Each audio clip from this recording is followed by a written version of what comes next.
2,458 cc's. That equates to over 800 cc's per cylinder. In other words, each cylinder is significantly bigger than an entire Yamaha MT-07.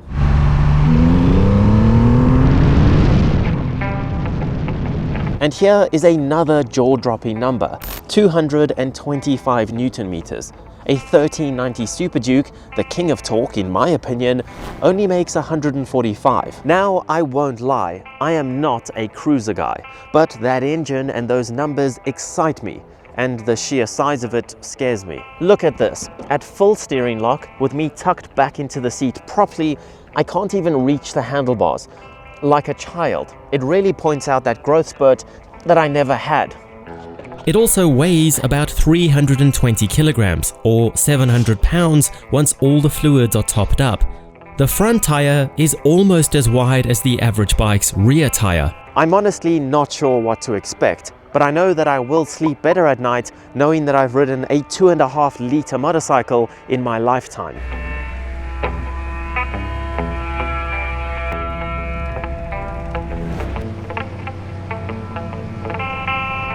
So I get to live with it for the next 5 days, or 127 hours to be exact, to uncover all of its quirks and features and ultimately decide if it's just excessive or very impressive. Oh, and then see where it lands on the scoreboard. As always, any riding footage you see in this video is filmed on an Insta360 camera. Get a free gift with your camera order by using my links down below. The Rocket name has been prowling the streets since 2004, but back then it was a mere 2.3 liter. It's undergone a lot of changes in the last 2 decades, but it's always maintained the same absurd approach. This is the latest iteration, the Triumph Rocket 3 Storm. Well, actually, this is the R model, or the sportier model, and it starts at about $25,000. There's also a GT model that's even more comfortable, with foot pegs that are further away, handlebars that are closer to the rider, a backrest for your passenger, and a slightly bigger windscreen. But Triumph Johannesburg let me test the R model because I couldn't reach the foot pegs on the GT model. But don't worry, they sell smaller Triumphs as well. So if you're local and looking for a new bike, a used bike, a workshop with thorough technicians, or even just some accessories and apparel, definitely stop by Triumph Johannesburg. Okay, let's ride the biggest bike I've ever ridden, both weight-wise, displacement-wise, and I guess torque counts too. Whoa. Oh, I guess we should find if it's in first.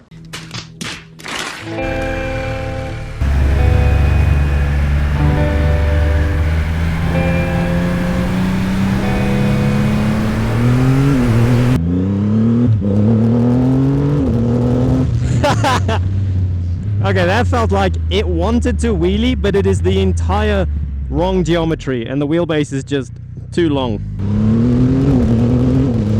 Okay, here comes a corner. Let's see if we can make it through it. Down to first. Trail brakes into it. Oh my god, he flicks it right and the whole bike gets unsettled. Oh, left was a bit safer. And bring it to a stop for a sharp U-turn. Now this is undoubtedly a quirky bike, but here are a few interesting quirks I've already noticed just on my ride home from the dealer. For starters, can you see this silver line on the tank? I think they call it a coach line. Well, this is hand painted on from the factory, just like Rolls-Royce does. So if you look really closely, you can actually see the imperfections in it. Not to mention, the tank is being held down by this metal strap. I suspect there is more holding it down than just that. Well, at least I hope so, because otherwise we're putting way too much trust in this strap. The passenger foot pegs are also really interesting, but you probably don't know what I'm even talking about because you can't see them. And that's the point. They unfold from here in a sort of 2-stage unfolding process. It's going to take my wife a while to even find them. The dash is pretty cool because it tilts up and down. I'm honestly not sure if it's supposed to, or if something is just loose because it vibrates back down while you ride, but it would be a cool idea. It also redlines at just 7,000 RPM. Some cars rev higher than that. They really are giant slow revving pistons to create all that torque. Plus, the gear indicator has little gears behind it that move every time you shift. And if you look very closely, you can see that the front wheel is actually offset about ½ an inch to the right of the bike. It's not perfectly centered. It's offset within the forks. But this means that if you take your hands off the handlebars, it veers to the left. It's also easier to turn to the left than it is to the right. But don't worry, the frame is not bent. It's offset on purpose. I'll get to why in a minute, but let's be honest. You either buy this bike for the stats, aka the engine, or for its appearance. And there has been a lot of effort put into its appearance and all the small details.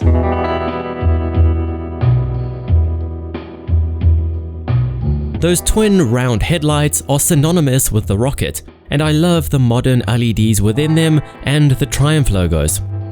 I also love the deep front tire with its 80mm profile, even if I don't understand why it's like that. The 3-piece front mudguard is worth pointing out, as are the beautiful intake grills built into the frame, and the 12-volt socket in the cockpit.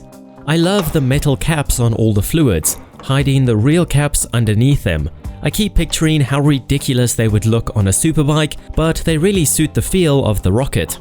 As does the shaft drive, plus it eliminates chain maintenance, which is always nice. Everything is beefy, like these bolts. I'm pretty sure you could even do pull-ups on this number plate bracket without it breaking. I also love this short tail. Well, actually, the tail probably isn't that short, it's just an insanely long wheelbase. The single-sided swing arm also adds to the look of the bike, and then this lug nut design finishes it off and also makes it nice and easy to work on if you have a car lift that can raise this weight. Even the foot pegs have a Triumph logo. And I can never ignore the signature bar end mirrors. When I test rode the 2025 Speed Triple, they were pointed inwards like this, and I complained about the poor visibility out of them. Then I saw someone comment saying that they're supposed to point outwards like this. And obviously it makes the bike slightly wider, but I have to say it makes the visibility 10 times better. But the most beautiful aspect about this bike is this giant engine. I love that the left-hand side has the gorgeous intake manifold, and the right-hand side has these lovely headers to look at. There are polished fins all over the engine, and the displacement is even on the valve cover. And this giant number is the reason that the front wheel is slightly offset. The offset is by design. It's intended to help combat crank torque.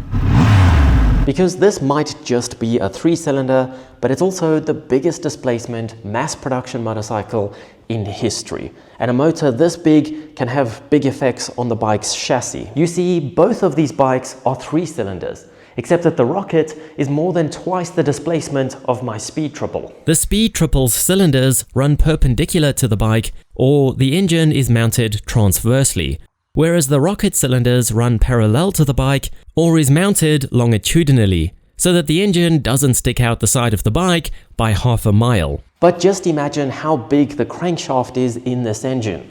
This is from a little 400cc, for example, and it isn't little or light. So when you blip the throttle on this thing and get that crankshaft mass spinning up, the bike literally tugs to the left.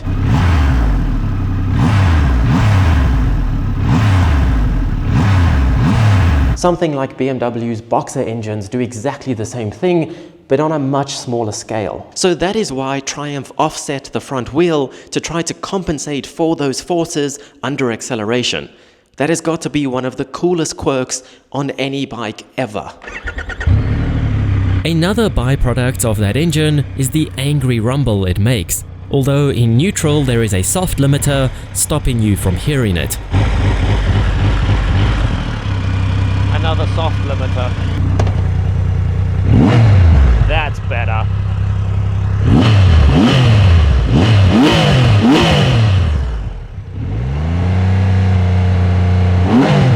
To be honest, I kind of feel like an imposter riding this thing around, because after all, I am a lot smaller than your average muscle cruiser rider.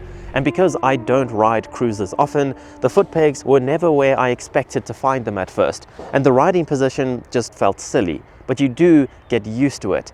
And I'm pretty sure that I look like I'm trying to compensate for something, but it's definitely worth the experience.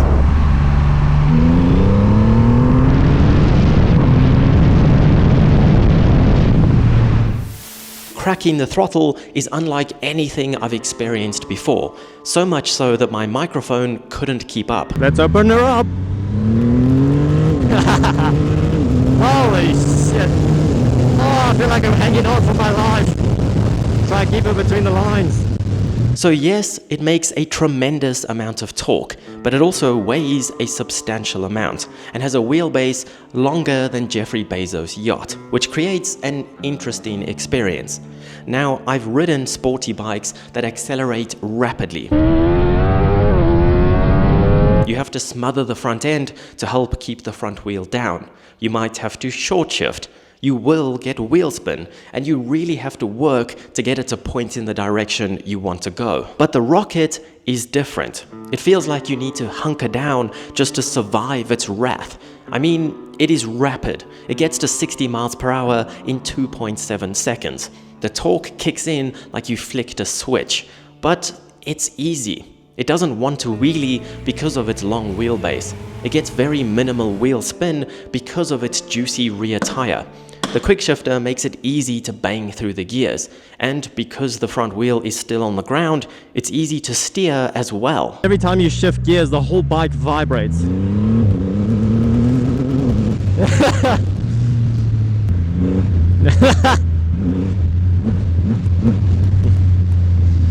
I don't think you can portray that on a camera. Don't get me wrong, it is stupid fun, but it doesn't require any skill, which I kind of miss. I usually complain about how anyone can ride modern superbikes with all their electronic rider aids.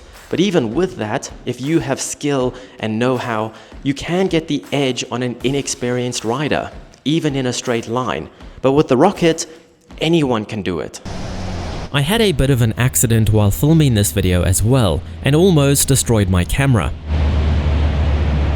I didn't realize that this bar that I had clamped it to was oval and not perfectly round. So at some point it shifted and made contact with the ground. You can see the scratch marks here. I don't know how, but somehow it didn't scratch a lens. Not that it would have been the end of the world anyway, because these Insta360 X5s have replaceable lenses, and that is a lot cheaper than a new camera. They have lots of other cool features too, like the wind guard, so you can hear less wind and more exhaust audio. They can see in the dark with pure video mode. Here it is without pure video mode. And here it is compared to the latest GoPro. And I obviously needed something with a wide lens to get the Rocket in. So a 360 camera was the perfect choice because I can choose my framing after my ride from the comfort of my couch. And even once I've cropped down from 360 degrees, it is still sharp and just shy of 4K. They really are the best 360 cameras on the market, and you can get a free gift like a motorcycle bundle valued at $50 with your camera order if you use my links in the description. Now, its weight does play a really big role, literally. Luckily, even as a lightweight 5'7" guy, it's relatively manageable thanks to its low seat height and, even more importantly, its low center of gravity. Although pushing it around can be a bit of a workout, and I would rather avoid doing so. Everyone will tell you how when you start moving, the weight falls away and it feels light. Well, yes and no. Weaving side to side like this makes it feel lightweight and nimble. It really is easy to guide through tight turns at low speeds or wide turns at medium speeds. But personally, I found that when you want pinpoint accuracy or you try to give it aggressive inputs, that's when it starts to fall apart. But don't forget, that is not what a cruiser is intended for. The rear wheel feels like it's in a different postcode because it's so long. Ultimately, it wants to cruise or bugger off in a straight line. It doesn't really want to be manhandled through corners. Bringing all of this weight to a stop is also a mammoth task, and I was expecting to have to tell you how it needs a boat anchor and that these 4-piston Brembos aren't adequate, but they've actually impressed me. You do have to pull the lever really hard if you want to stop quickly, but they are up for the challenge. The rear caliper is where things get interesting, because it's another 4-piston Brembo caliper. Granted, it is an older model, and it's actually what Triumph used to use as a front caliper on an older Tiger model. But how often do you see a bike that needs a full 4-piston caliper on the rear to bring it to a stop effectively? The suspension is the opposite. I pity any suspension that has to soak up its 320 kilograms, but this Showa suspension is at least up for the challenge. The shock is fully adjustable, even with a remote preload adjuster, while the forks have adjustable rebound and compression, and they do pretty well given the cruiser geometry and excessive mass. But most importantly, it's comfortable and enjoyable, and encourages you to relax in between bursts of acceleration that wear down your rear tire and drain your tank, and it has that familiar and premium Triumph feel. It has solid switchgear, which navigates this simple dash much better than some other Triumph models. Even if the dash is a bit cluttered for my liking, I love that you can get endless data with ease. And once I learned where each bit of data was, I really started to like the 3-section design. It's got custom riding modes alongside preset rain, road, and sport. It's got one of my favorite cruise control controls. And although it does have ABS and traction control, they're more there for emergencies and for safety than to make you a faster rider. I also wanted my wife's opinion, so I took her with me on my long ride and asked her if she had noticed that she had just experienced more torque than ever before. And she basically said no, because it's so smooth. So there you have it. If you buy a Rocket, you'll get more interest from men than women. But she did give me her feedback on the passenger amenities. The seat was comfortable. It was hard to get on, but easy to get off, apparently. The tank is a weird shape to lean on under braking, but doable. And the foot pegs were awkwardly high, which made her want to lean back. In other words, she wanted the GT model with that little bum rest here.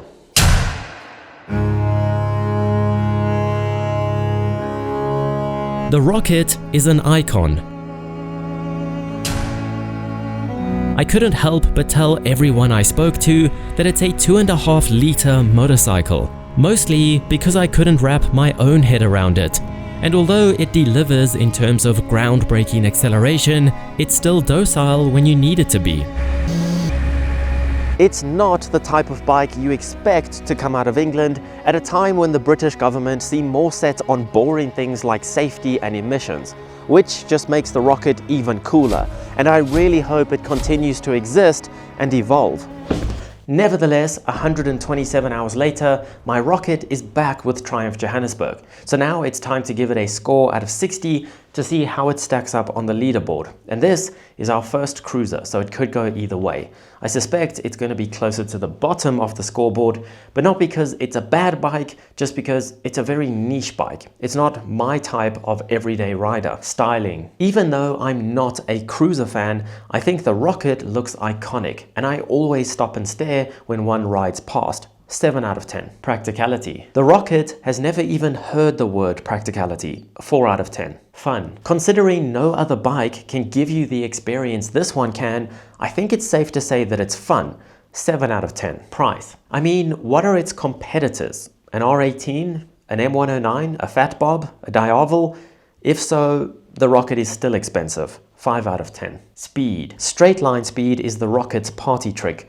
Less so when it sees a corner. 7 out of 10. Sound. Again, there is no other engine like this, and even with a stock exhaust, I think it sounds menacing. With that said, it's still not how my dream motorcycle sounds. 6 out of 10. Giving the Rocket 3 Storm R 36 out of 60, tying it with a 1200 GS. But I think I would rather daily the GS, so it goes on top. But what did you expect from a sport bike lover? But anyway, let me know if you would add the Rocket to your collection, and I'll see you on the next ride.